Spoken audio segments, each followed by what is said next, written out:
प्रिय छात्रों, नमो नमः। संस्कृत की आज की कक्षा में आप सभी लोगों का हार्दिक स्वागत है। आज हम लोग अष्टमी कक्षा के सप्तमः पाठ का चौथा जो श्लोक है उसका अध्ययन करेंगे। तो आइए प्रारंभ करते हैं।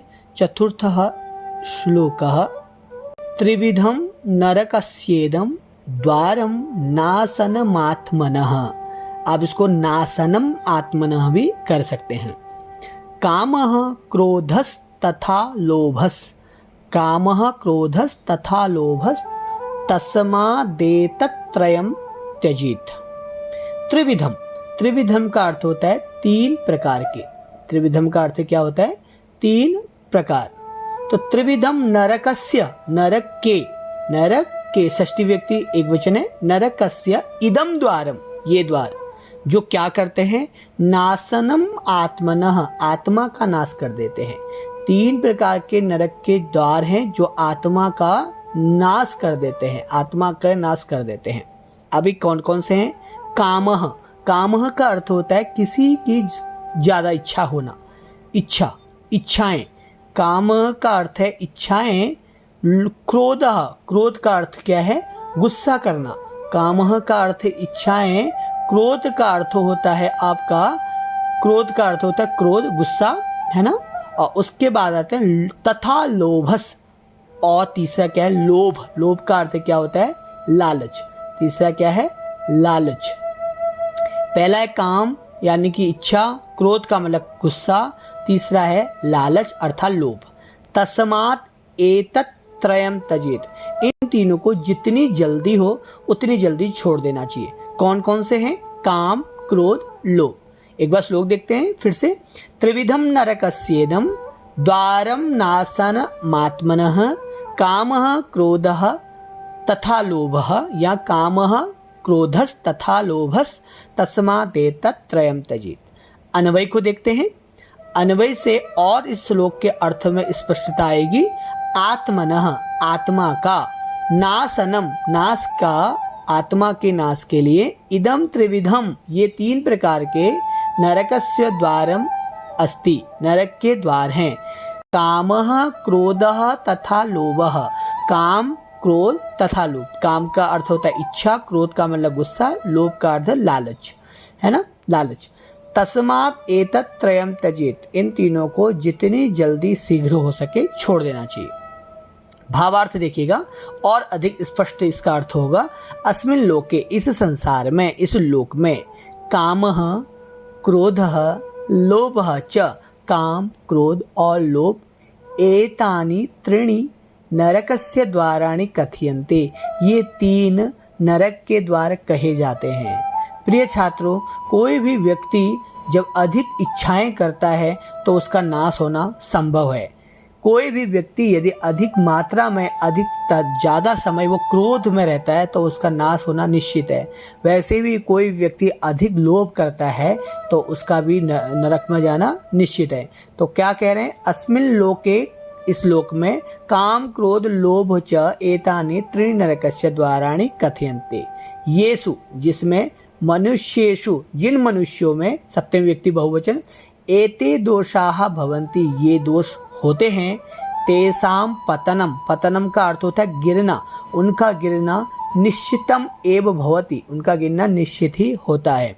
अतः, इसलिए, स्वकल्याणम इच्छन, अपनी कल्याण की इच्छा रखने वाले नर, एतान त्रीन दोषान शीघ्रम एव त्यजेत, इन तीनों दोषों को शीघ्र ही छोड़ देना चाहिए। त्यजेत जो है यहाँ पर विधिलिंग लकार का प्रथम पुरुष एक वचन है। आप इस श्लोक से जो इम्पोर्टेंट प्रश्न निर्माण बन सकते हैं, एक बार उसके बारे में थोड़ा सा अध्ययन कर लेते हैं, उनको देख लेते हैं। तो आइए प्रारंभ करते हैं। यहाँ पर देखिए, अस्मिन् लोके, लोके का हो सकता है कुत्र या कस्मिन्, यहाँ पर क्या हो जाएगा? कुत्र या कस्मिन्। कामः क्रोधः लोभः च एतानि त्रीणि, तीनि, त्रीणि का हो जाएगा कति, संख्यावाचक शब्द है तो कति हो जाएगा। नरकस्य का हो जाएगा कस्य, नरकस्य का क्या हो जाएगा? कस्य हो जाएगा। द्वाराणि का हो जाएगा कानि, उसके बाद देखिए मनुष्येषु का हो जाएगा केशु, सप्तमी व्यक्ति बहुवचन आ जाएगा केशु। उसके बाद देखिए दोषाः का हो जाएगा के, एते दोषाः के भवन्ति। तेषाम का हो जाएगा केशाम, तेषाम का केशाम। पतनम निश्चितम एव भवति अतः स्वकल्याणम इच्छन् नरः एतान, एतान का क्या हो जाएगा कान, एतान त्रीन दोषान का कान हो जाएगा, दोषान का कान। शीघ्रमेव त्यजेत्, शीघ्र ही छोड़ देना चाहिए। ये इसके इंपॉर्टेंट प्रश्न निर्माण थे। अब इसके बाद इसके अन्वय तथा भावार्थ को देखते हैं। प्रिय छात्रों, अन्वय तथा भावार्थ जो होंगे इसके फिलिंग द ब्लैंक्स में आते हैं। तो देखिए स्टार्ट करते हैं फिलिंग द ब्लैंक्स में अन्वय और भावार्थ को करना। तो चतुर्थः श्लोकः है, अन्वय है। अन्वय फिलिंग द ब्लैंक्स में आता है आत्मनः इदं त्रिविधम, आत्मनः इदं त्रिविधम। आत्मनः क्या हो जाएगा नाशनम, आत्मा के नाश के लिए, नाशनम यहाँ पर क्या हो जाएगा नाशनम, आत्मा के नाश के लिए। इदं त्रिविधम क्या है, इदं त्रिविधम नरकस्य द्वारम अस्ति, नरकस्य दूसरे में क्या आ जाएगा नरकस्य, नरकस्य क्या है द्वारम अस्ति, द्वार हैं। अब कौन कौन से देखिएगा, कामः क्रोधः, यहाँ पर क्या आ जाएगा क्रोधः, कामः क्रोधः लोभः, ये तीन प्रकार के नरक के द्वार हैं। तस्मात् एतत् त्रयं त्यजेत्, जितनी अधिक शीघ्र हो सके इन तीनों को क्या करना चाहिए, छोड़ देना चाहिए। भावार्थ देखिएगा इसके, भावार्थ भी इस श्लोक का क्या आएगा फिलिंग द ब्लैंक्स में ही आएगा। तो आइए प्रारंभ करते हैं। अस्मिन् लोके कामः क्रोधः क्या हो जाएगा दूसरे में, तीसरे में लोभः।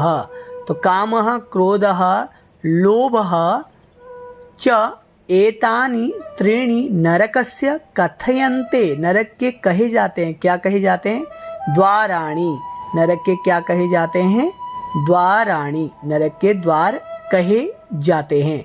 येषु एते दोषाः भवन्ति, येषु सप्तमी व्यक्ति बहुवचन है, तो मनुष्येषु जिन मनुष्यों में, मनुष्येषु येषु मनुष्येषु एते, ऐसे मनुष्येषु एते दोषाः भवन्ति, येषु मनुष्येषु एते दोषाः भवन्ति तेषां पतनम, इनका पतन, उनका पतन निश्चितम एव भवति, निश्चित ही होता है। अतः, अतः स्वकल्याणम, अतः स्वकल्याणम इच्छन्, अतः स्वकल्याणम इच्छन् नरः एतान् त्रीन् दोषान् शीघ्रम एव त्यजेत्। इसलिए खुद के कल्याण की इच्छा रखने वाले नरों को, आदमियों को, मनुष्यों को इन तीन दोषों को शीघ्र ही छोड़ देना चाहिए।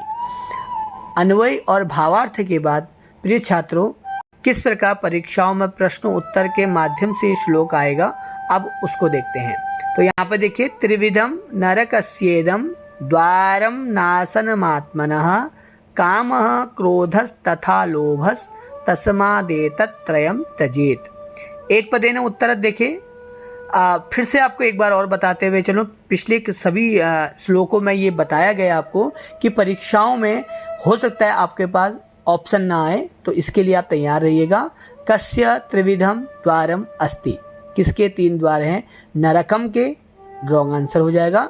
नरकः ये भी गलत आंसर होगा। नरकस्य, कस्य में प्रश्नवाचक चिन्ह कस्य के अकॉर्डिंग है, तो षष्ठी व्यक्ति का ही पद ढूंढेंगे क्योंकि षष्ठी व्यक्ति का ही कस्य है, तो नरकस्य राइट आंसर हो जाएगा। नरकस्य त्रिविधम द्वारम अस्ति। सेकंड देखिए कस्य, यहाँ पर भी षष्ठी विभक्ति का ही है। देखिए कस्य नाशनम त्रिविधम द्वारम वर्तते, वर्तते का मतलब है किसके नाश के त्रिविध द्वार हैं, तो किसके नाश के, तो आत्मनः, आत्मा जो है षष्ठी व्यक्ति का है, ये नकारांत षष्ठी व्यक्ति एक वचन का शब्द है आत्मनः, तो कस्य की जगह में आ जाएगा आत्मनः। नरकस्य नहीं आएगा, देहस्य नहीं आएगा और कामस्य भी नहीं आएगा। पूर्ण वाक्य ने उत्तरत देखिए, पूर्ण वाक्य उत्तरत में क्या है देखिए, त्रिविधम नरकस्य द्वाराणि कानि वर्तन्ते, त्रिविधम नरकस्य द्वाराणि कानि वर्तन्ते, त्रिविधम नरकस्य द्वाराणि कामः क्रोधः तथा लोभः वर्तन्ते। भाष्य कार्य में देखिएगा जो कि इंपॉर्टेंट रहते हैं। तस्मात् एतत् त्रयं त्यजेत्, अत्र क्रियापदम किम, तो 4 शब्द नीचे दिए गए, त्यजेत क्रियापद एकदम राइट आंसर है। एतद होगा नहीं, सर्वनाम शब्द है। त्रयम संख्यावाची शब्द है। तस्मात् तत्शब्द का पंचमी विभक्ति है, तो ये भी होगा नहीं। त्रिविधम द्वारम, अत्र अनयोः पदयोः, इन दोनों पदों में विशेष्य पदम किम। त्रिविधम द्वारम में विशेष्य पद क्या है, तो विशेष्य पद है, तो द्वारम यहाँ पर क्या हो जाएगा, विशेष्य पद हो जाएगा। अनयोः पदयोः विशेष्य पद, त्रिविधम यहाँ पर विशेषण हो जाएगा, द्वारम क्या हो जाएगा, यहाँ पर विशेष्य हो जाएगा। आशा करता हूँ ये प्रश्न आपको समझ में आए होंगे, ये श्लोक आपको समझ में आया होगा। परीक्षाओं के दृष्टि से मोस्ट इंपोर्टेंट श्लोक में से एक है ये भी। अगली क्लास में इसके नेक्स्ट श्लोक को देखेंगे। धन्यवाद। नमो नमः।